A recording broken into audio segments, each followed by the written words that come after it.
El día de hoy le actualizaremos las cifras con relación al tema del coronavirus en el plano nacional. Zoe Robledo, titular del Instituto Mexicano del Seguro Social, dio positivo a coronavirus. Plantea el senador chiapaneco Eduardo Ramírez Aguilar un programa de recuperación económica. Pide el gobernador de Chiapas, Rutilio Escandón Cadenas, mantener las medidas de higiene y sana distancia.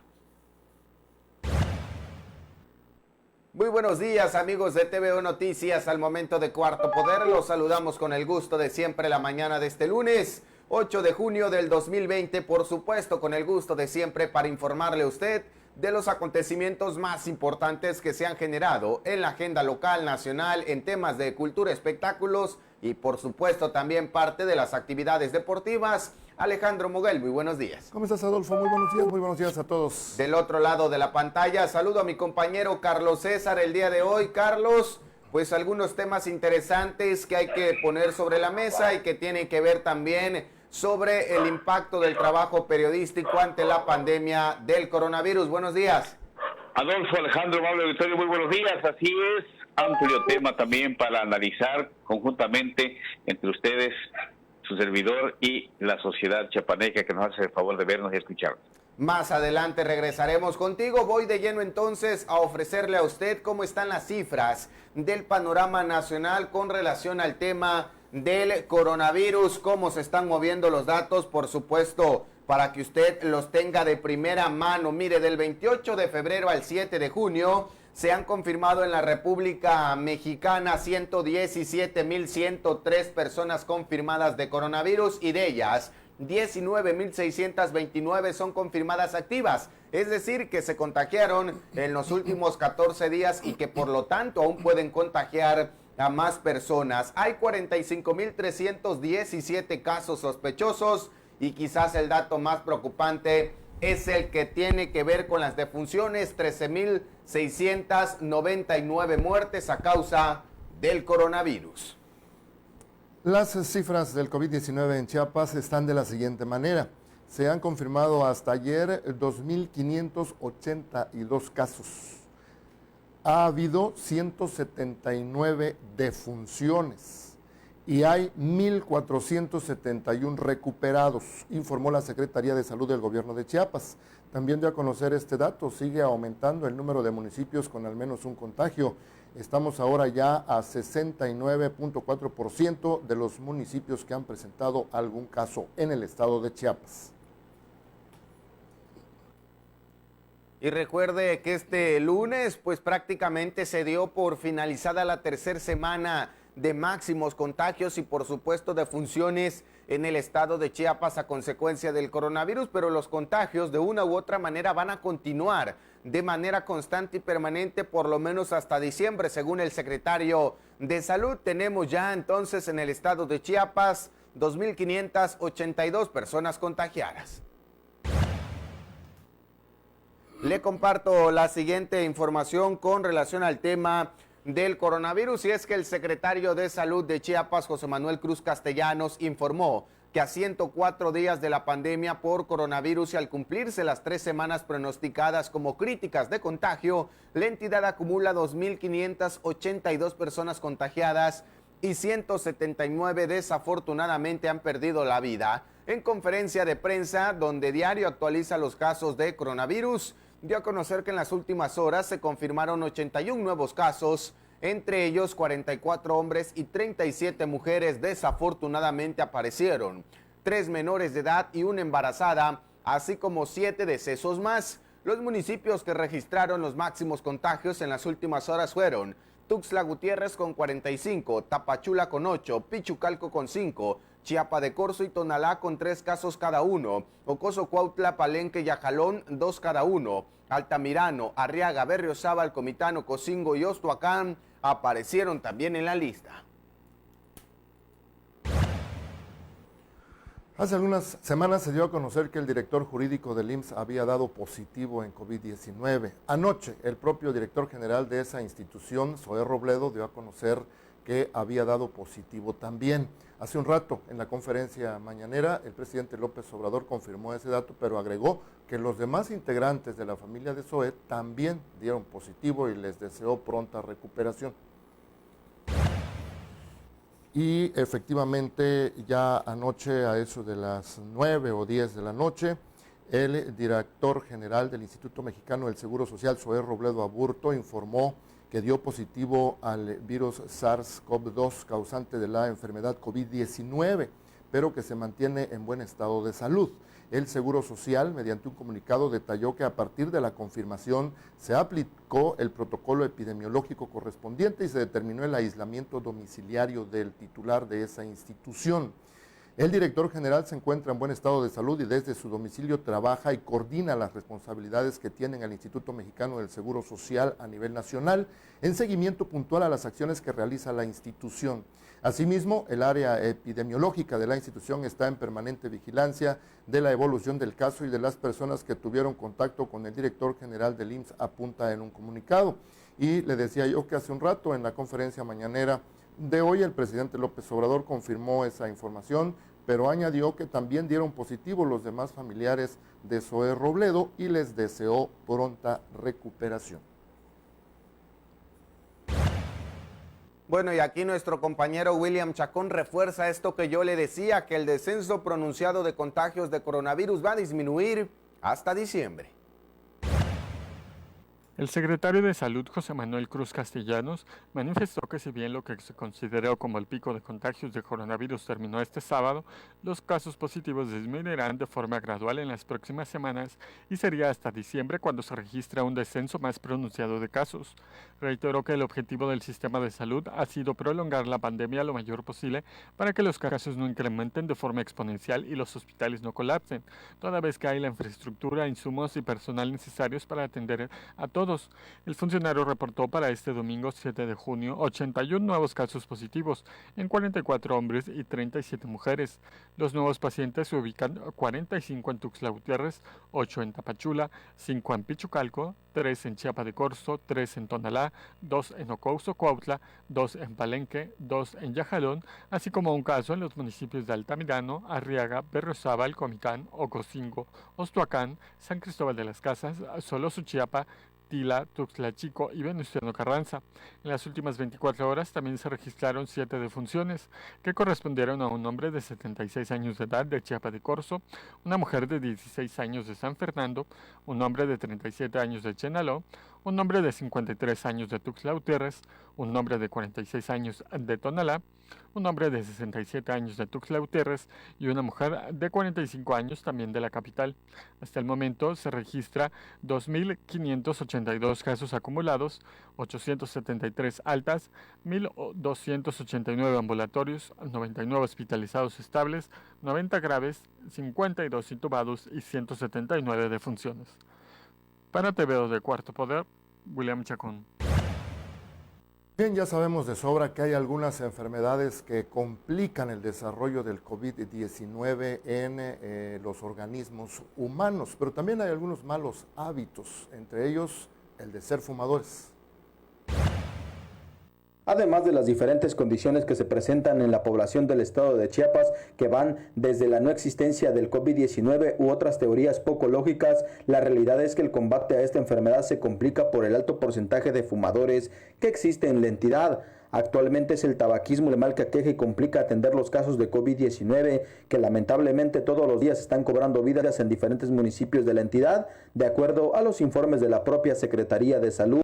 Y es que de acuerdo a la Asociación Civil chiapanecos por enfermedades relacionadas con el tabaquismo, es decir, son 5 muertes al día que acontecen en este estado sureño. De acuerdo a los datos oficiales, en México hasta 2019 se tenía un registro de 13 millones de fumadores, cifra en sí alarmante, pero si se suman los fumadores involuntarios o pasivos, resulta una cantidad aproximada de 48 millones de personas, es decir, la mitad de la población mexicana están expuestas a los daños producidos por el tabaco. El tabaquismo, de acuerdo a las autoridades sanitarias, es un freno al desarrollo, reduce la salud y productividad de sus víctimas, pues sus efectos nocivos se expresan justamente en el periodo más productivo de la vida. Además, los niños expuestos a la nicotina desde el seno materno y después en la convivencia con familiares fumadores ven mermado su desarrollo físico y mental. Son esos factores los que están complicando la atención de la pandemia del COVID-19, aunado a que la población mexicana y chiapaneca contemple otros factores de riesgo como es la hipertensión, obesidad y diabetes.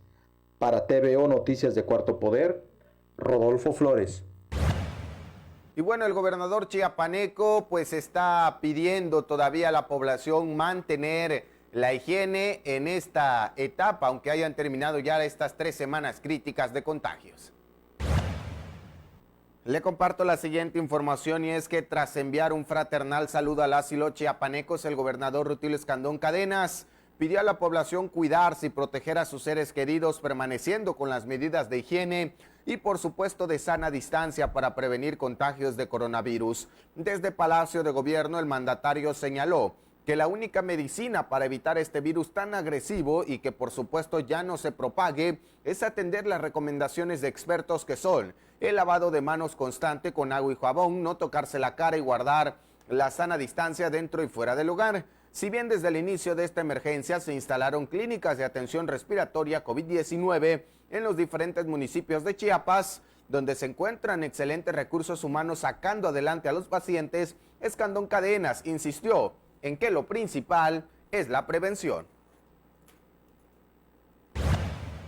Autoridades tienen que estar vigilantes en algunas actividades que están restringidas por esta contingencia sanitaria y una de esas actividades es la venta de bebidas alcohólicas. Han estado haciendo operativos para detectar a algunos centros que están vendiendo alcohol en horarios no permitidos.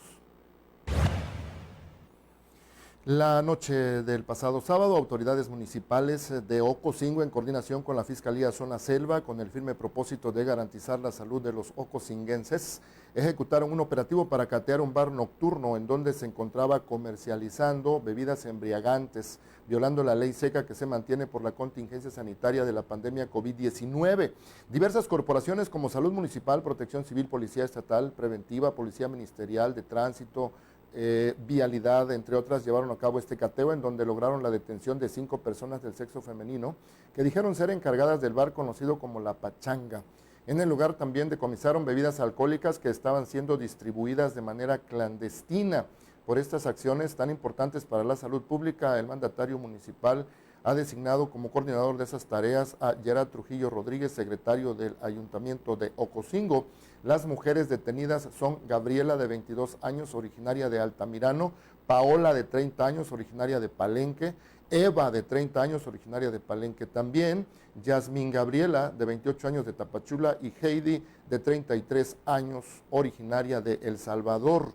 Las personas detenidas y productos decomisados fueron puestos a disposición de la Fiscalía del Ministerio Público Zona Selva, mientras se determina su estatus legal de los involucrados. De esta manera, el presidente municipal reitera seguir trabajando para cuidar la salud de los ciudadanos. Vamos a más información. Uno de los problemas que no ha logrado corregir el estado de Chiapas tiene que ver con las muertes maternas. Es la segunda entidad con mayor defunciones. De acuerdo con la Dirección General de Epidemiología dependiente de la Secretaría de Salud, Chiapas tiene confirmadas en lo que va del año 24 muertes maternas y es la segunda entidad federativa del país, con más defunciones, solamente superada por el Estado de México, que reporta 40 fallecimientos. Sobre las causas que originan el deceso de las mujeres, la Dirección General de Epidemiología establece que se presentan problemas de hemorragia obstétrica, enfermedad hipertensiva, edema, problemas en el embarazo, el parto, además de que también aparece el aborto como una de las causas. Con el impacto que ha generado la pandemia, también se agregó el coronavirus como una causa y bajo dicho concepto se han registrado 28 muertes. Es importante señalar que la dependencia dentro de su mismo análisis señala que en lo que va de este 2020 han muerto 296 mujeres como muertes maternas. Para TVO Noticias de Cuarto Poder, Adolfo Luján.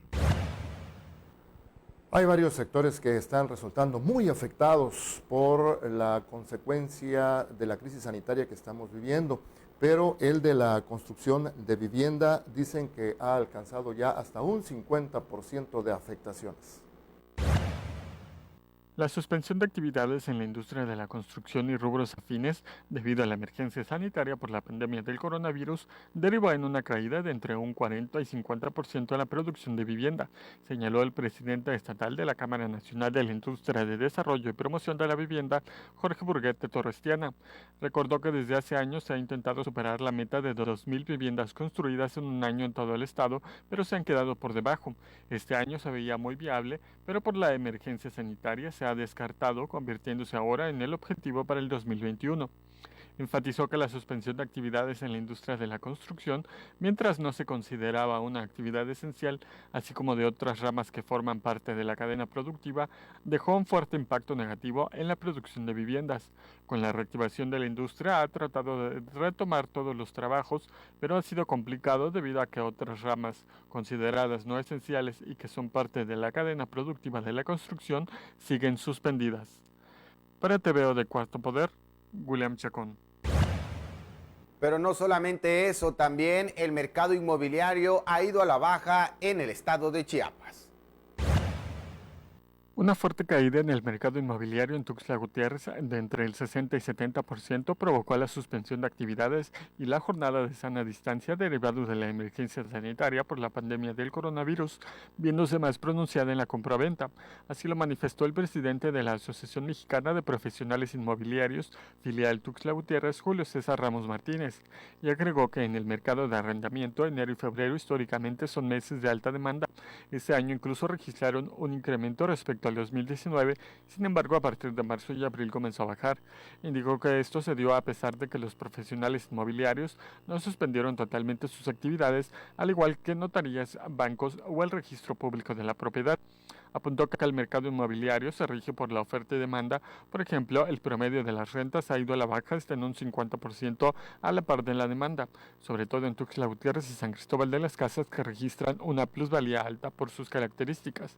En la compraventa de casas ocurre la misma tendencia. Si la demanda baja, los propietarios tienden a bajar los precios de sus inmuebles para vender y tener ese ingreso económico a esperar por varias semanas o meses a que se mejore la economía y haya un comprador. Para TVO de Cuarto Poder, William Chacón.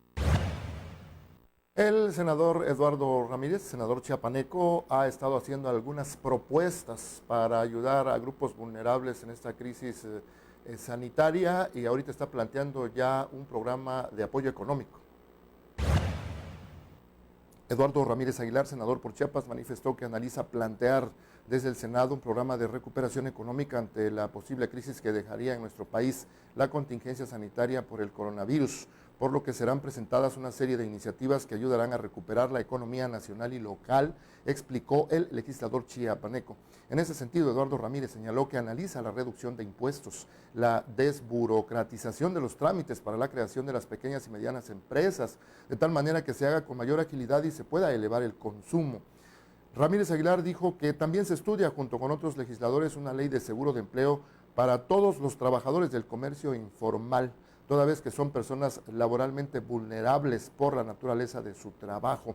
Es necesario comenzar a plantearnos escenarios para atender la recuperación económica del país, hacerle frente a la crisis con responsabilidad, técnicas y propuestas viables que no pongan en riesgo la economía nacional, concluyó el senador. Vamos a más información. Los comunicadores en el estado de Chiapas, por supuesto, piden mejores condiciones para laborar. En el marco del Día Nacional de la Libertad de Expresión en el estado de Chiapas, diferentes asociaciones y grupos de periodistas alzaron la voz para pedir a las instancias e instituciones generar las condiciones para desempeñar esta importante labor. La libre manifestación de ideas está consagrada en la Carta Magna en los artículos 6 y 7 y se estableció el 7 de junio de 1951 como el Día de la Libertad de Expresión en México. En este contexto, la Asociación de Periodistas y Comunicadores de Chiapas, APECOCH, hizo un enérgico llamado a los poderes públicos a que generen condiciones para que las y los periodistas trabajen en libertad y con dignidad, que no haya pues un solo intento de coartar el derecho humano a la libre manifestación de ideas y que quede sin castigo. Asimismo, en el documento emitido agregaron que hoy que se conmemora el Día de la Libertad de Expresión en México, reconocemos el trabajo diario que realizan las y los periodistas y comunicadores para que la sociedad tenga información plural y de primera mano sobre los acontecimientos que definen el rumbo de Chiapas y del país. Para TVO Noticias de Cuarto Poder, Rodolfo Flores.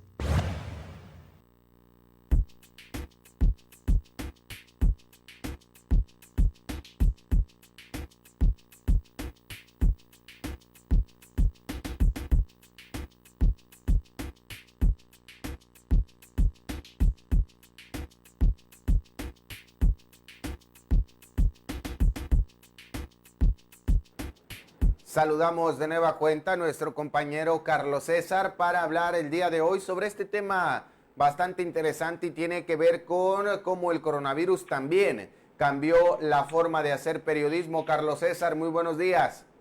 Adolfo Alejandro, amable auditorio, los saludo de nueva cuenta. Ayer 7 de junio nos agarró por este COVID-19 de manera diferente la celebración del Día Nacional de Libertad de Expresión. Hace 2 años, Alex, seguramente te acuerdas, lo celebramos juntos con Susana Solís, Irma Ramírez, Marijose y Pati Espinosa, nos tocó estar conviviendo con ellas. Sí, claro. Bueno, ayer el secretario de Salud decía que pues ya terminó la tercera semana a partir del día de hoy, la tercera semana del pico de la pandemia en Chiapas, y tenemos 2.582 casos positivos, como bien decían ustedes al principio, y 179 defunciones. También le ha pegado al trabajo periodístico esta pandemia. ¿Por qué?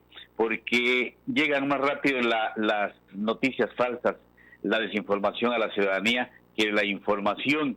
Y ante las informaciones sospechosas o falsas relacionadas con la pandemia del COVID-19, los periodistas debemos actuar con cautela, precaución y evitar difundirlas. Ya sabemos que las fake news, por ejemplo, son informaciones maliciosas con intenciones políticas. Ante la pandemia, los medios y los periodistas estamos obligados a comunicar con responsabilidad. La desinformación sobre COVID-19 ha provocado una amplia variedad de formatos para difundirse. Muchos han sido perfeccionados en el contexto de campañas contra la vacunación y desinformación política. Pues con frecuencia estos formatos contravienen o contrabandean información apelando a la conciencia de las personas, sus creencias en lugar de la razón y sus sentimientos en lugar de la deducción. Apelan a los perjuicios, a la polarización y las políticas de identidad, así como en la credibilidad, el cinismo y la necesidad interna de los individuos para darle sentido a estos tiempos de gran complejidad y cambio. Pues las redes sociales, Adolfo Alejandro, amable auditorio, han jugado un papel importante en aquello de la desinformación a la ciudadanía y como consecuencia pues tenemos los casos ya ampliamente comentados sucedidos en Venustiano Carranza y Totolapa, y gente que no cree en eso del COVID-19 o gente prácticamente que se lava las manos y dice, pues no existe, aquí en mi pueblo no ha llegado esa cosa. Sin embargo, esto se combate precisamente con información seria, responsable y profesional que tenemos que realizar los medios de comunicación, y ya lo hemos platicado aquí mismo también. Las autoridades de salud del Estado, como las de los municipios de Chiapas, están obligadas desde un principio a orientar, a informar a la gente sobre lo que está sucediendo con el COVID-19, pues para evitar que las falsas informaciones lleguen y que eso también le pega al trabajo, a nuestro trabajo como periodistas, porque la gente pues ya no nos cree porque llega más rápido precisamente la desinformación, Alejandro. Así es, Carlos César, ¿cómo estás? Muy buenos días. Buenos días, sí, Alex. efectivamente, pero fíjate que a pesar de todas esas dificultades y todos esos fenómenos que se están dando con el surgimiento enorme de las redes sociales y de la actividad que hay en las redes sociales, a pesar de todo eso, yo creo que el trabajo periodístico va a resultar fortalecido. ¿Por qué? Pues porque a pesar también de algunas circunstancias que han cambiado para recoger información. Por ejemplo, la mayoría de la información, o quizá un altísimo porcentaje de la información que se produce en los medios tradicionales o que es recogida, seleccionada por los profesionales de la información, que son los comunicadores que hacen periodismo, pues se hace de manera personal, se hace de manera directa con las fuentes que proporcionan esa información, que en la mayoría de los casos pues son fuentes oficiales del gobierno, de instituciones privadas, de instituciones de investigación, y todas las que pues tengan alguna información de importancia que tengamos que dar.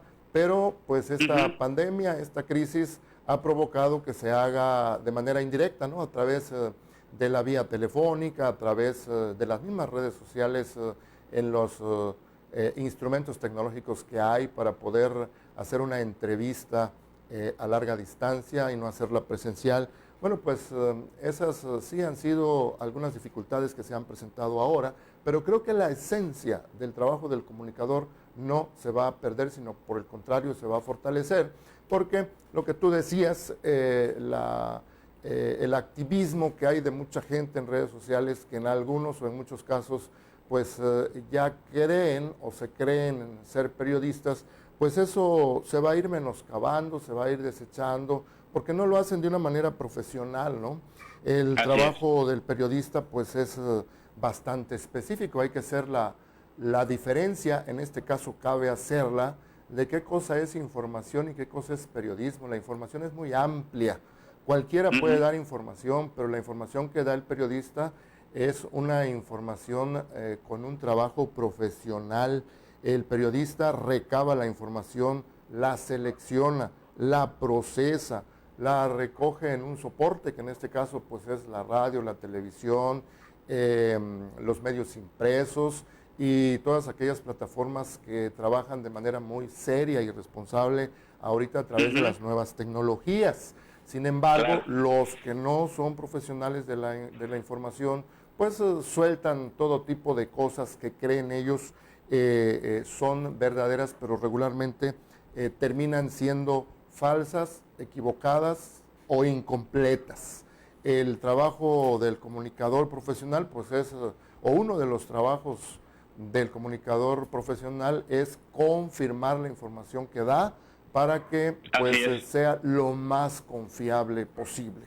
En este caso, si algunas cosas han fallado también o han quedado al descubierto, han sido las contradicciones de las fuentes oficiales que dan datos todos los días respecto del desarrollo de la pandemia en el nivel nacional y en el nivel de los estados, pero pues eso se va aclarando también en el desarrollo de la información que se va dando día con día, y entonces pues ahí el que maneja la información de manera profesional pues no queda en duda su trabajo. El que queda en duda es el que da la información, en este caso son las fuentes oficiales, las fuentes del gobierno, ¿verdad? Pero el resto, yo creo que mientras hagamos un esfuerzo, sigamos haciendo el esfuerzo los comunicadores por presentar información lo más real posible, lo más verídica posible, lo más confirmada posible, creo que vamos a salir bien librados, Adolfo.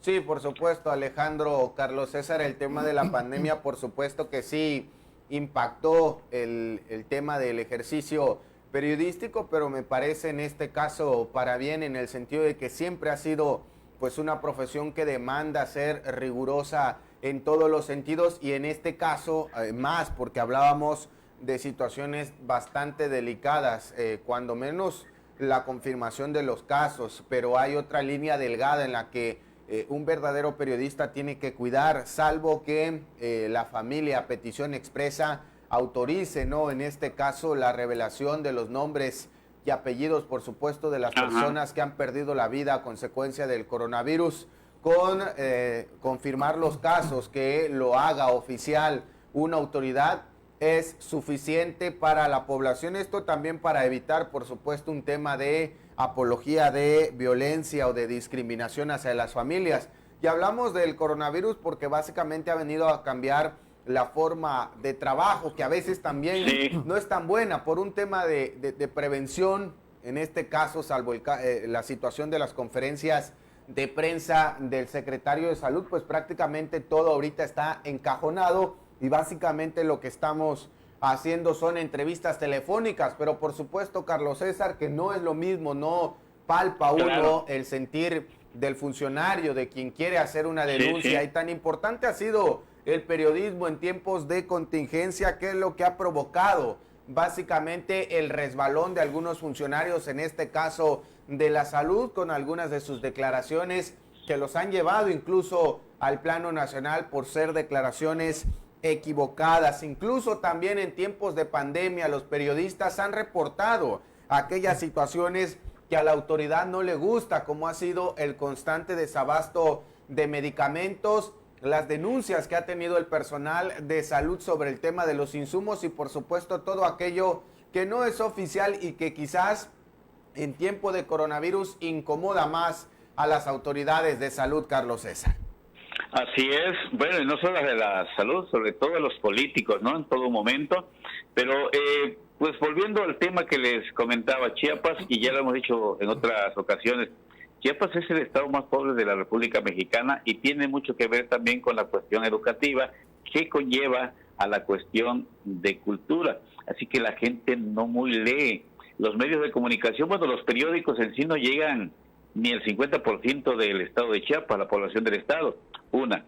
Las televisoras estatales tampoco, las estaciones de radio tampoco, pero sí, de alguna manera, un aparato de radio no hace falta en el hogar. Así que es una vía de comunicación importante para que las autoridades por ahí pudieran informar a la ciudadanía de lo que está sucediendo con esto del COVID-19, independientemente también que la gente pues no tiene para comprar un periódico, la gente lo invierte cuando menos en medio kilo de tortilla, que le alcanza perfectamente para comer, pero independientemente de eso, yo creo que hace falta una mayor comunicación entre el pueblo y las autoridades. Los medios de comunicación somos el intermedio entre las partes y además de eso tenemos la oportunidad de informar con claridad y como bien lo decías, Alejandro, lo estamos haciendo, diciéndole a la gente lo que está sucediendo a través de las fuentes oficiales, ¿sí? Que son totalmente diferentes a lo que realizan en las redes sociales. Todo el mundo, como bien dijiste, ahora se siente periodista, agarra un celular, se tira a la calle, toma imágenes y lo sube y incluso le agregan hasta un textito ahí con información desorientada o desinformación, como normalmente se le conoce. Y esta gente, pues dicen los expertos, que psicológicamente afectan a la ciudadanía en estos momentos del COVID-19. Entonces, la verdad es que las redes sociales también han contribuido mucho para el desfogue de algunas frustraciones de mucha gente que se pone a decir una serie de sandeces a través de las redes sociales, y la gente, si se dan cuenta, no podrá tener algunos otros medios de comunicación, pero cuenta con un celular. Hasta las partes más lejos de Chiapas, en las comunidades indígenas, por ejemplo, hay gente que tiene su celular y ahí se entera de muchas cosas, de información que llega, y hay mucha gente que sin malicia, empieza a difundir una información que le llega sin verificar si es verdadera o es falsa. Entonces, el trabajo nuestro es, como bien decía al principio, es seguir cumpliendo con nuestra labor de informar positivamente a la gente, Alejandro.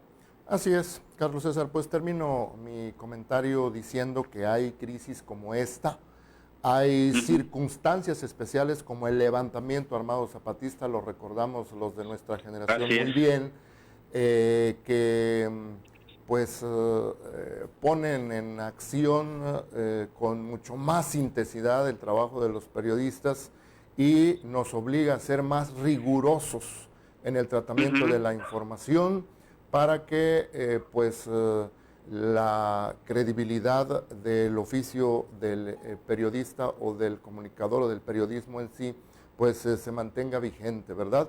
En aquel entonces, en el levantamiento armado zapatista, pues se logró reafirmar el trabajo periodístico de los corresponsales a nivel internacional, a nivel nacional, y el periodismo que se hacía aquí a manera local.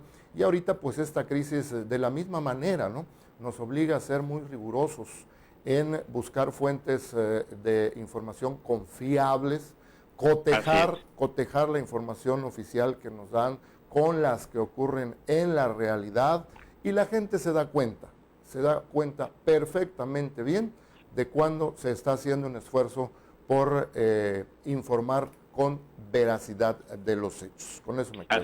Así es, Alejandro. Yo cerraría con esta parte, ¿no?, que tú señalabas del movimiento del zapatista, del Ejército Zapatista de Liberación Nacional. Bueno, también después de esa fecha, afortunadamente han acontecido algunos momentos históricos para Chiapas y que han implicado, por supuesto, el rigor en el tema periodístico. Hace tan solo un par de años había una división marcada entre la Coordinadora Nacional de Trabajadores de la Educación y los medios de comunicación, y después de aquel paro histórico en el 2016, al parecer hubo una reconciliación porque ambas partes, por supuesto, necesitan los maestros también como fuente de información y los medios de comunicación como parte elemental para transmitir el mensaje de inconformidad de los maestros. Ese ha sido un acontecimiento bastante histórico porque para Chiapas fue básicamente un parteaguas en cuanto al movimiento magisterial se refiere, pero han venido noticias también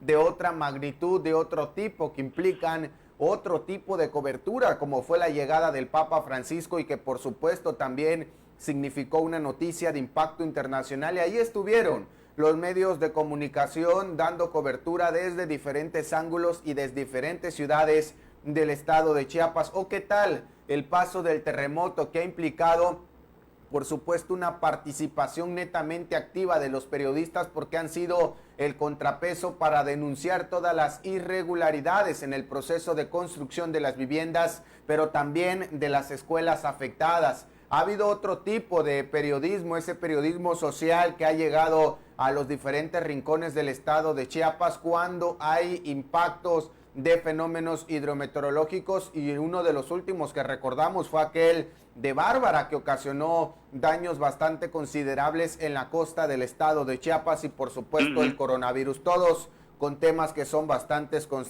contrastantes con lo que dice la autoridad y lo que uno alcanza a observar en estos lugares o sitios beneficiados o afectados, dependiendo el tipo de noticia. Carlos César, ¿algún comentario final? Sí, nada más comentarle a la gente que los periodistas tenemos fuentes y nuestra obligación es verificar alguna información que nos llega, pero eso con el objetivo de informarle verazmente. Y otra cosa es la información que le llega a través de las redes sociales, que deben de verificar este tipo de información que le llega antes de difundirlo, porque dicen los expertos, insisto, daña psicológicamente a la ciudadanía, más en estos momentos que estamos viviendo, y sobre todo aquellas famosas cadenitas que luego llegan y empiezan a circular de algunos medicamentos o algunos remedios para combatir el COVID-19, que todavía no existe porque los científicos precisamente están trabajando en eso, y se espera, según las informaciones que han difundido, es que quizá a finales de año ya se tenga un avance en ese respecto. Gracias, Carlos César. Abrazo, buenos días. Adolfo, Alejandro, amable auditorio, buenos días. Hasta mañana. Hasta mañana, Carlos César. Buenos días. Hasta mañana, buen día.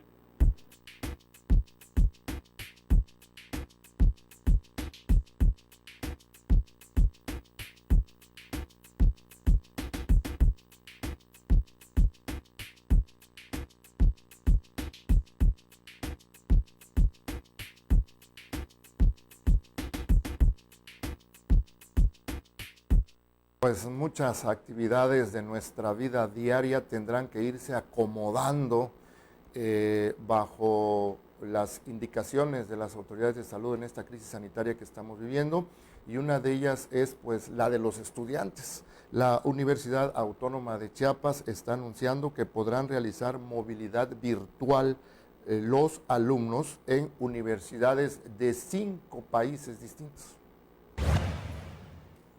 La Universidad Autónoma de Chiapas forma parte del espacio de movilidad virtual en educación superior liderada por la Organización Universitaria Interamericana, a través del cual participa en la convocatoria para el programa de intercambio virtual de estudiantes para el segundo semestre de este año. Por ello, alumnos de esa casa de estudios de las modalidades presencial y a distancia tienen la oportunidad de elegir entre 30 instituciones de educación superior de 5 países de América Latina, en Argentina, Chile, Colombia, Perú y México, para cursar en línea 1 o 2 asignaturas como máximo relacionadas con su licenciatura. Los estudiantes de los 40 programas educativos presenciales y 9 en línea de la UNACH podrán optar de entre 1.165 cursos en la modalidad virtual, a través de los cuales podrán recibir un número de créditos por las materias aprobadas de conformidad con los requisitos y criterios académicos previamente establecidos. eMovies consiste en un consorcio de institutos, de miembros de las organizaciones internacionales, en el que cada institución pone a disposición un número voluntario de cupos en cursos o asignaturas que ofrezca en modalidad virtual, con el fin de que cada institución participante pueda establecer un plan de intercambio de estudiantes de acuerdo con la oferta disponible en el consorcio, por lo que los alumnos de las universidades participantes también tienen la opción de elegir de entre 24 asignaturas de las licenciaturas en Derecho, Derechos Humanos, Gestión de la Micro, Pequeña y Mediana Empresa y Tecnologías de la Información y Comunicación aplicadas a la educación, que oferta en la modalidad a distancia la Universidad Autónoma de Chiapas. Quienes estén interesados, pues pueden comunicarse a la Secretaría Auxiliar de Relaciones Interinstitucionales al teléfono 961-615-3920 y 615-7492. Vamos a más información. Suman ya 11 municipios del estado de Chiapas que han tenido declaratoria de emergencia a consecuencia de las fuertes lluvias. Las lluvias torrenciales que se originaron en Chiapas en días recientes provocaron afectaciones considerables en algunas regiones y obligó a las autoridades federales a emitir declaratoria de emergencia en 11 municipios del estado, los que registraron los daños más graves, informaron autoridades de la Secretaría de Protección Civil. Con dicha acción se espera que los municipios que resultaron afectados reciban apoyos de especies, alimentos, cobijas y todos los materiales necesarios para la limpieza de la zona. Es importante señalar que, en principio, Oxtlahuacán y Pichucalco fueron los 2 municipios donde se emitieron la declaratoria y, debido a los daños, se sumaron Ocotepec, Tapilula, Tuxtla Gutiérrez, San Cristóbal de las Casas, Bochil, Acapetagua, Mapastepec, Mezcalapa y Chicoacén. Es importante señalar que este viernes la autoridad reportó que resultaron afectadas 700 viviendas, 81 tramos carreteros, 17 puentes vehiculares, 7 redes de agua potable y 2 escuelas de 8 regiones de Chiapas a causa de las fuertes lluvias. Para TVO Noticias de Cuarto Poder, Adolfo Luján. Cada que hay oportunidad tenemos que recordar que Tuxtla Gutiérrez carece de un drenaje pluvial adecuado y como consecuencia de eso es que se presentan a veces muchas inundaciones, encharcamientos en distintas partes de la ciudad y autoridades nos están diciendo pues es que es un problema muy complejo por resolver. Para comenzar, dicen que tendría un costo de 3,000 millones de pesos. El secretario de Obras Públicas, Jorge Humberto Gómez Reyes, declaró que Tuxtla Gutiérrez no tiene como tal un sistema de drenaje pluvial y para realizar una obra de esta naturaleza se necesitarían aproximadamente 3,000 millones de pesos.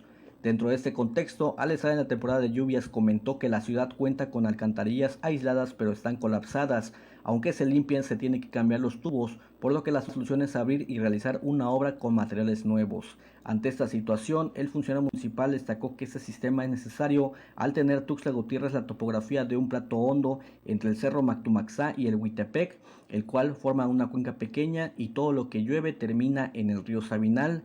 Están tocando puertas en la federación, sin embargo ya hicieron trabajos para 5 drenes pluviales y resolver los problemas que se presentan en Terán, 2 más en el poniente y otros 2 más en la 24 de junio y el arroyo del kilómetro 4. Detalló que la ciudad en sí necesitaría un total de 22 drenes pluviales. El secretario de Obras Públicas indicó que los proyectos están siendo revisados por la Comisión Nacional del Agua. Pese a ello, las autoridades municipales se adelantaron en las gestiones para buscar recursos con Hacienda Federal y el gobierno del estado retomó los proyectos y están laborando para acceder al Fondo Metropolitano, que es concursable a nivel nacional. Dicho fondo consta de 3,000 millones de pesos, pero los proyectos en solicitud están en los 360 millones de pesos para poder realizar estas obras en el próximo ejercicio. Para TVO de Cuarto Poder, Ricardo López. Y bueno, tenga usted precaución porque están advirtiendo las autoridades en Tuxtla Gutiérrez que la multa por sacar la basura en horarios no establecidos puede llegar a los 1,500 pesos. La Dirección de Limpia y Aseo Público del Ayuntamiento de Tuxtla Gutiérrez informó que existen multas para todos los ciudadanos que no acaten las recomendaciones de no sacar basura en los horarios establecidos de alrededor de 1,500 pesos. Al respecto, Alfredo Toledo Villatoro, director de esta área municipal, externó que checan a través de sus supervisores el verificar que en algunos puntos de la ciudad los ciudadanos no saquen sus residuos fuera de lo establecido y los días que les tocan. Sobre todo recalcó que esta actividad cobra importancia en la temporada de lluvias, ya que al sacar los desechos fuera de lugar y tiempo desemboca en un mayor problema como los encharcamientos e inundaciones que se provocan al arrastrarse la basura por las corrientes de agua que se forman y taponear las alcantarillas. Asimismo, externó que también supervisan que quienes separan la basura en los acopios no dañen los contenedores, además de que existen grupos que se encargan de lavarlos mensualmente, así como recoger en todos los puntos la basura y no se deje a la intemperie por parte de la empresa Veolia que presta el servicio de la recolección. Para TVO de Cuarto Poder, Ricardo López. Hoy se celebra el Día Internacional de los Océanos. Son fechas a veces intrascendentes, pero son muy importantes porque los científicos, los investigadores se dedican a analizar en estas fechas sobre la conciencia que estamos haciendo los seres humanos respecto de proteger o en su caso destruir la salud de los océanos. Dentro del marco del Día Internacional de los Océanos, celebrado cada 8 de junio y de acuerdo a la Organización de las Naciones Unidas, organismos descubiertos a profundidades extremas de estos cuerpos de agua están siendo utilizados para acelerar la detección del COVID-19. Cada vez más la salud del océano está íntimamente ligada a nuestra salud. Esta es una de las múltiples razones de su importancia y preservación. Son los pulmones del planeta y la mayor parte del oxígeno que se respira la brindan estos. El propósito de este día, recalca la ONU, es concientizar a la opinión pública sobre las consecuencias que la actividad humana tiene para los océanos y poner en marcha un movimiento mundial ciudadano a favor de estos ecosistemas que albergan millones de vidas y funge como centro de abasto de alimentos para todo el mundo. El tema del Día Mundial de los Océanos de la ONU 2020 es innovación para un océano sostenible. El tema de este año es especialmente relevante en el periodo previo al Decenio de las Naciones Unidas de Ciencias del Océano para el Desarrollo Sostenible, que se ejecutará desde el 2021 hasta el 2030. Para TVO de Cuarto Poder, Ricardo López. Lamentablemente, las autoridades han incumplido con la recomendación de la Comisión Nacional de los Derechos Humanos por el exceso de contaminantes en el río de Suchiapa. Aunque la Comisión Nacional de los Derechos Humanos emitió una recomendación al gobierno local para reparar el daño provocado por la contaminación en el río Suchiapa y que afecta a la flora y la fauna del lugar, hasta el momento el incumplimiento ha sido notorio y no se puede poner de pretexto la pandemia del coronavirus, enfatizó Adrián Reyes Rincón, defensor de los derechos ambientales en la zona. Un grupo de especialistas y activistas dijo, están dando seguimiento a este tema desde la parte jurídica y también de medio ambiente. Sin embargo, la pandemia sanitaria amplió los términos para que las instancias gubernamentales cumplan con la decisión emitida por el organismo autónomo. De acuerdo con lo señalado, hasta el momento no se ha tenido resultado alguno y tampoco hay acciones que permitan sanear el afluente. Una de las alarmas para los activistas y la misma población que vive sobre las márgenes del arroyo es que en meses anteriores se ha reportado la muerte de peces de tallas menores y eso refleja que la salud del río se está dañando de manera rápida y que si no se atiende, advirtieron, quedarían solamente 15 años de vida. Para TVO Noticias de Cuarto Poder, Adolfo Luján. Hay algunos pesticidas o plaguicidas que resultan ser más dañinos que benéficos para los cultivos. Hay una agrupación de muchas organizaciones que se dedican a observar este asunto, que está pidiendo a la Secretaría del Medio Ambiente que prohíba el uso y la importación de uno de ellos.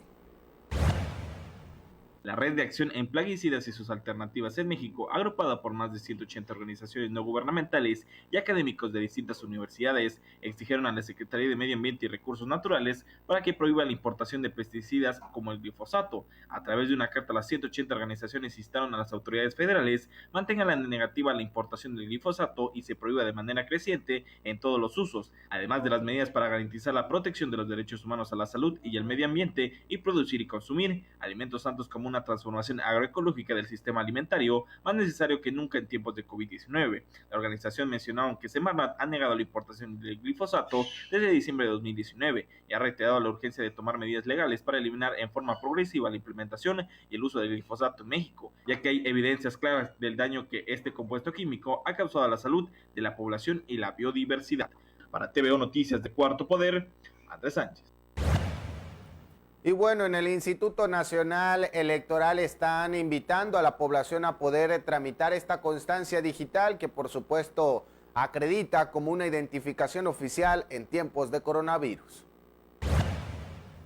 Arturo de León Loredo, vocal ejecutivo del Instituto Nacional Electoral en Chiapas, informó que alrededor de 45,000 personas en Chiapas ya pueden iniciar su trámite para la constancia digital de identificación. De León Loredo mencionó que existen 45,171 credenciales para votar que aplicaron baja por pérdida de vigencia el pasado 1 de enero. Sin embargo, han presentado dificultades para acreditar su identificación ante instancias públicas y privadas. Desde la primera semana de este junio, el INE ya habilitó la posibilidad de tramitar dicha constancia, la cual tiene elementos de seguridad como códigos QR con identificación encriptada de la o el ciudadano. Además, las instituciones públicas y privadas podrán verificar de forma electrónica los datos de la constancia mediante el uso de una aplicación que dispondrá el instituto. El diseño de la constancia digital contempla la generación de un documento en formato PDF con los siguientes datos: nombre, apellido paterno, apellido materno, clave de lector, número de emisión, dato OCR, código de identificación de credencial, año de registro, fecha de emisión, mes y año de fin de vigencia de la constancia digital. Para TVO Noticias de Cuarto Poder, Andrés Sánchez. Hay que tener mucho cuidado. Comerciantes pequeños de Tuxtla Gutiérrez están denunciando que hay vivales por ahí que están expidiendo cheques sin fondo.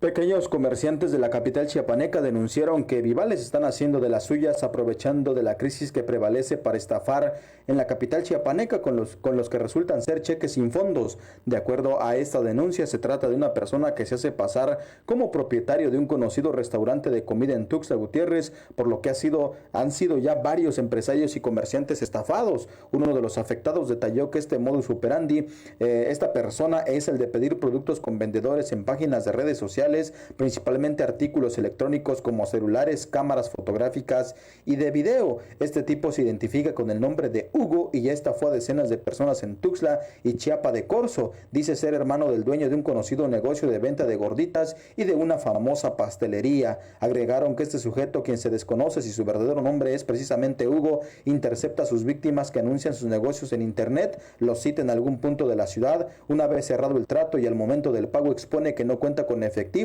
por lo que entrega cheques. Lamentablemente, las víctimas dan a conocer que se llevan una desagradable sorpresa, ya que al momento de ir a cambiar al banco correspondiente resulta que está sin fondos. Por ello alertan a la población para no dejarse engañar por este sujeto o por este modus operandi, ya que también saben que existe una gran necesidad. Por eso los delincuentes aprovechan para estafar y por ello también es necesario alertar a la población para que no caiga en esta mentira. Para TVO Noticias de Cuarto Poder, Rodolfo Flores. Están buscando la consolidación de un frente común para exigir la aplicación de la ley de amnistía. Activistas, estudiantes y organizaciones no gubernamentales de Chiapas se unieron a la convocatoria para la construcción de un frente común que impulse la expedición de una ley de amnistía que beneficie a las personas privadas de su libertad en la entidad. Las más de 50 peticionarios comentaron que de acuerdo en el transitorio segundo del decreto del 22 de abril de 2020, si bien corresponde a los gobiernos y legislaturas locales expedir la ley de amnistía estatal, la Secretaría de Gobernación promoverá ante los gobiernos y legislaturas estatales la expedición de la ley. El 22 de abril de 2020, el presidente de la República expidió una ley de amnistía a favor de las personas en contra de quienes hayan ejercido acción penal, hayan sido procesadas o les hayan dictado sentencia firme ante tribunales del orden federal, siempre y cuando no sean reincidentes sobre el delito que les procesa o se les sentenció. Por tanto, pidieron recomendar a las autoridades que forman parte del proceso judicial la observancia del pleno respeto a los derechos humanos y garantías individuales de los procesados en las causas penales, a las que fueron sujetos las personas privadas de su libertad. Para TVO Noticias de Cuarto Poder, Andrés Sánchez. La Fiscalía General del Estado da información respecto del desmantelamiento de una banda de secuestradores. En efecto, derivado de diligencias de gabinete y acciones de inteligencia, la Fiscalía General del Estado detuvo una banda de secuestradores que operaba en la región Tulijat-Celtal-Chol de Chiapas, informó el fiscal Jorge Llaven Abarca. Dio a conocer que en las últimas horas esa fiscalía, en coordinación con el grupo interinstitucional, realizó acciones de investigación y operaciones en los municipios de Yajalón y Chilón. Lograron la detención de 5 coautores del secuestro y homicidio de quien en vida se llamó Antonio, ciudadano de Yajalón. Los detenidos se identificaron como Jesús Iván, autor intelectual y material del secuestro, y quien realizaba las llamadas de negociación. También se detuvo a Alejandra, cónyuge de Jesús Iván, quien participó alimentando a la víctima. Jaime, propietario del rancho ubicado camino a la Candelaria, a quien se le aseguró un teléfono con el que comunicaban a la víctima. Juan Pablo, quien el día de los hechos estuvo vigilando en el tramo carretero Agua Fría, donde capturaron a la víctima el pasado 25 de mayo. Y Miguel, sobrino de Iván, quien cuidaba materialmente a la víctima, a quien mantuvieron encadenada a un árbol en la noche, y en la noche subían a uno de los cuartos del rancho de Jaime. El fiscal general señaló que se realizaron diversos cateos, uno de ellos en el rancho ubicado camino a la Candelaria, propiedad de Jaime, donde mantuvieron cautiva a la víctima. Ahí se aseguraron 5 armas largas, teléfonos y una camioneta marca Nissan tipo estaquitas de redilas de color blanco. En otro cateo realizado en la cabecera municipal de Yajalón, se aseguró un equipo celular y un vehículo de la marca Nissan tipo Tsuro de color blanco que habían usado los delincuentes para cometer los ilícitos. Explicó que de acuerdo con la carpeta de investigación, el 25 de mayo pasado los delincuentes quemaron la camioneta de la víctima y el 30 de mayo la privaron de la vida en un zacatal, aproximadamente a 100 metros de donde fue hallado el vehículo. Aseveró que como parte de las acciones operativas, la Fiscalía del Estado capturó a Neftalí N. y a Julio César, a quienes se les cumplimentó orden de aprehensión pendientes por el delito de homicidio. Informó que todos los imputados ya fueron puestos a disposición del juez penal para ser vinculados a proceso y su conducta criminal no quede impune.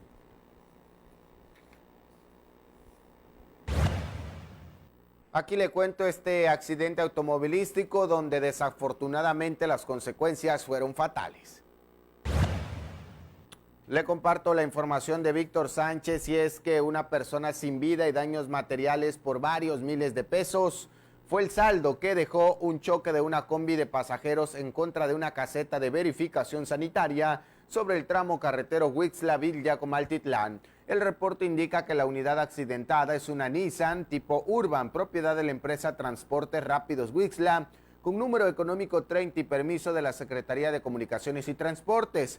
Esta era manejada por Isidro, de 27 años, quien presuntamente lo hacía en estado de ebriedad, motivo por el cual perdió el control y se estrelló contra la caseta.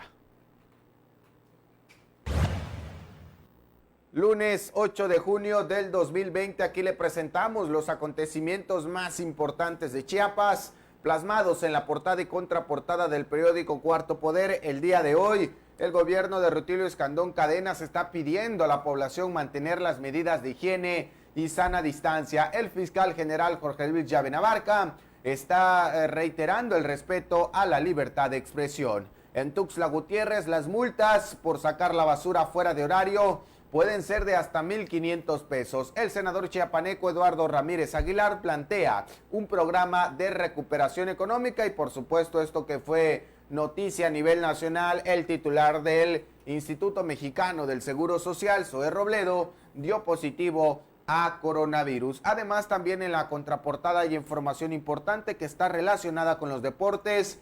Y con el tema de la nota roja a través del reporte 4, destacando esta mañana que en Comitán un compañero de parranda lo asesinó a puñaladas y por supuesto todo lo relacionado con el asunto del coronavirus y que nos encontramos todavía en la fase número 3. Bien, pues a continuación vamos con la información más destacada de los deportes. Hola, yo soy Juan Antonio Reyes Casar y hoy les voy a dar una vuelta sobre el famosísimo circuito de Spa-Francorchamps en un 911 GT3 Cup. Ejecutando rebases y pisando el acelerador a fondo desde la comodidad de su hogar, el piloto chiapaneco Juan Antonio Reyes Casap se desenvuelve en la nueva plataforma del automovilismo en México, las carreras virtuales.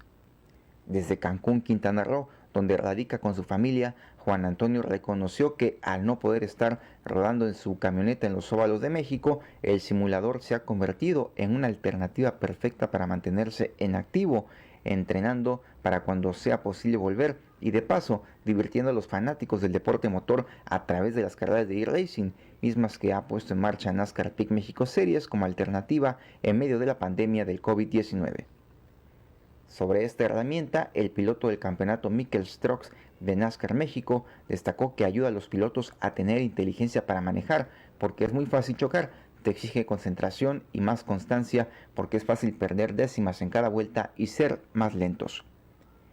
En entrevista exclusiva para Cuarto Poder, el también ex campeón de FIA México Reto Telmex en 2017 habló sobre su experiencia participando en el serial de Trucks Virtual México Series presentado por Moncar, donde su mejor resultado ha sido hasta el momento un 9º lugar en el circuito digital de Michigan International Speedway. No obstante, el driver de la escudería Dynamic Motorsports reconoce que aunque los simuladores transmiten una experiencia similar a la de las carreras en los óvalos y pistas de concreto, también tienen ciertas desventajas, como el que no exista la misma sensibilidad de la velocidad o las diferentes vibraciones que presenta el carro cuando vas acelerando a full en una carrera real. Para TVO Deportes de Cuarto Poder, Jesús Ortega. Librando choques, banderas amarillas y cerrados duelos contra otros corredores, el piloto de sangre chiapaneca Rubén Robelo obtuvo la 9ª posición de la 7ª fecha del campeonato e-racing de la NASCAR Peak México, que esta vez tuvo como escenario el antiguo circuito de Phoenix Raceway y donde Rubén García Jr. se llevó la bandera cuadros. Los contactos y aparatosos choques fueron la característica principal de la accidentada 7ª fecha, donde el chiapaneco Rubén Robelo tuvo un emocionante duelo ante Víctor Bardales y Jay Cosío, cerrando con un 9º lugar. Para el líder del campeonato, Rubén García Jr., una bandera amarilla le permitió robarle la carrera al piloto canadiense Treyten Lapcevich, quien había liderado prácticamente todo el evento en Phoenix. La 8ª fecha del campeonato e-racing se correrá el próximo viernes 12 de junio y donde Rubén García Jr. podría dar un paso definitivo para amarrar el título absoluto. Para TVO Deportes de Cuarto Poder, Jesús Ortega. Conscientes de lo que se vive hoy en día dentro del mundo boxístico, la Comisión de Boxeo Profesional de Tuxtla Gutiérrez buscará apoyar en la medida de sus posibilidades a los promotores que busquen realizar alguna función pasada la cuarentena, pues entienden que tanto para ellos como boxeadores y otras personas inmiscuidas en este ergot es su única fuente de ingresos. Lo anterior se da luego de que José Manuel Coutinho, promotor de este deporte y conocido también como Nelo, expusiera su preocupación del panorama que ronda al boxeo, así como que buscaría el acercamiento y apoyo de las autoridades para que al avalar una función los requisitos no sean tan estrictos. Gabriel de los Santos, presidente de la Comisión Tuxtleca, comentó para Cuarto Poder al respecto y mencionó que sí habrá flexibilidad para los promotores, principalmente en los costos de las funciones, los cuales bajarían hasta un 50%. Aunque ahora mismo no hay fecha para el regreso de los eventos deportivos y menos en el boxeo, el presidente de la Comisión Tuxtleca hizo hincapié en que, tras recibir las indicaciones pertinentes por parte de las autoridades municipales, se le brindará cobijo a quienes estén preocupados y ocupados en continuar fomentando el deporte de las orejas de coliflor. Para TV Deportes de Cuarto Poder, Freddy Manga. Una de las carreras que poco a poco comenzaba a tomar fuerza dentro de la lista de estos eventos es la que se celebra en el municipio de Suchiapa, la carrera de la Espadaña, evento que se realiza a principios del mes de mayo como apertura de la feria grande de dicha localidad. Sin embargo, para este 2020 fue imposible realizarse debido al periodo de cuarentena instaurado el pasado mes de marzo. El grupo Actívate y Sonríe, encabezado por Williams Albores Gumeta, comentó para Cuarto Poder que la competencia atlética festejaría su tercera edición ininterrumpida, pero al final todo parece indicar que la carrera de la espadaña se realizará hasta el 2021, esperando que las condiciones de salud sean mucho mejores que las actuales. Para TV Deportes de Cuarto Poder, Freddy Manga. Y bueno, antes de despedir esta primera emisión, le cuento cómo va a estar la situación climatológica en las próximas horas, de acuerdo al procedimiento de alerta por lluvias, que se divide en dos colores, azul y verde, y que ha bajado también la intensidad de las precipitaciones, como máximo 75 milímetros. En este día, en gran parte del país va a dominar un amplio canal de baja presión que va a permitir vientos del sur con aporte de humedad sobre Guerrero, Oaxaca y Chiapas, y se pronostican intervalos de chubascos fuertes con tormentas locales muy fuertes en dichos estados. Tome sus precauciones. Con eso nosotros llegamos a la conclusión de esta primera emisión de TVO Noticias al momento de Cuarto Poder, por supuesto, agradeciendo la amabilidad de su atención. A nombre de todo el equipo, gracias nuestros compañeros Max Otero en los sistemas informativos, el ingeniero Armando Barrientos en la edición, Alex Orozco, Fanny Guadalupe en la realización, el ingeniero Juan Carlos, Alejandro Muguel, gracias, buenos días. Adolfo, muy buenos días a todos. Nos vamos siempre con temas preventivos relacionados con el coronavirus.